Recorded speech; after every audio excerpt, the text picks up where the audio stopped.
Hey gamers, what's good? I'm Sean Fox. You're watching PlayStation News Now, your source of news, rumor, reviews, and video game discussion. It is December, day 14.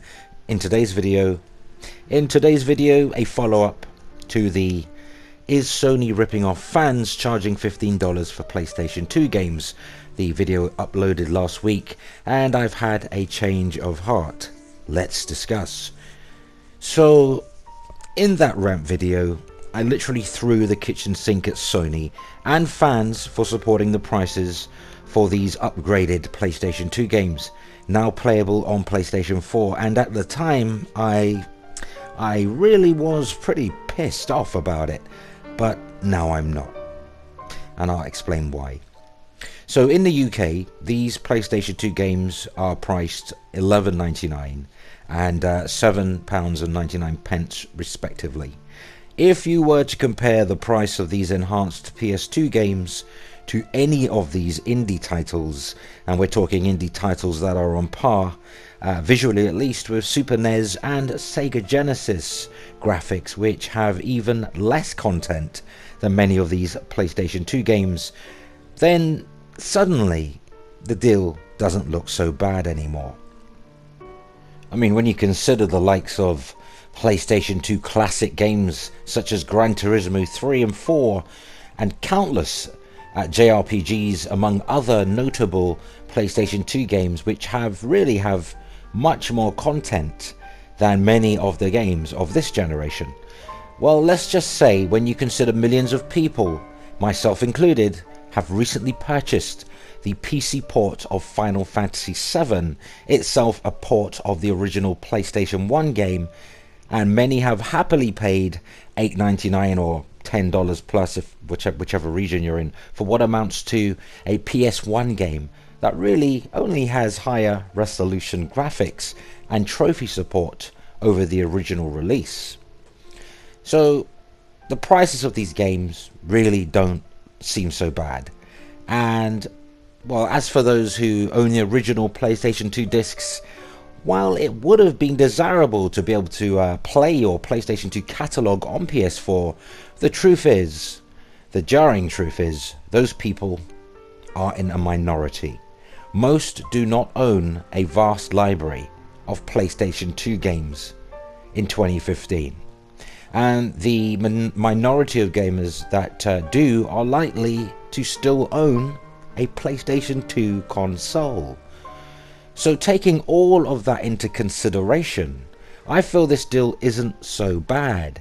Granted, I still believe the pricing could have been a little less, but for what you're getting, I mean, Dragon Quest VIII or any equivalent JRPG will easily provide you 50 hours plus of gameplay for that low price, compared to a sub 8-hour Gears of War or the Order 1886 campaign. Comparing Sony's strategy to Microsoft's is also very futile. Even the earliest of the Xbox 360 games are very much still in circulation, being that 360 is still selling and games are still being produced. Also, we have to consider that some of the more sought after PlayStation 2 games will cost you a lot of money on eBay, as copies of these games are available in such limited quantities. It really is a seller's market. That's if you can find a copy or someone willing to sell it to you. Yes, true, there are still plenty of PlayStation 2 games that can be purchased used for less than £3. But those are likely to be games that were incredibly popular at the time when many millions of copies were sold, thus there are still plenty in circulation. But those niche titles, particularly the healthy abundance of PlayStation 2 JRPGs, you may well find private sellers looking for £50+ asking prices. So there it is. I've changed my mind on PlayStation 2 games on PlayStation 4 and have laid out my reasons for doing so. You are entitled to change your mind. A position taken is not a position where you are imprisoned in. Otherwise, how do you correct mistakes in life? How do you mature and grow into a more effective being. So you are entitled to change your mind, even in the most controversial of circumstances.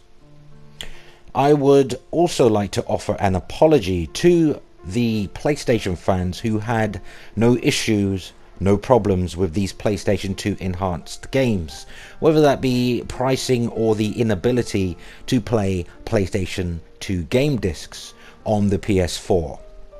I still believe Sony could have found a way to do it. However, I really shouldn't have attacked you people, and really it's nobody's business what you do with your money.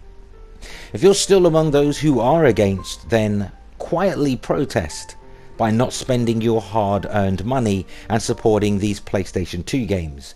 But I myself, I was wrong to try and impose my opinion, my will, or my thoughts onto others.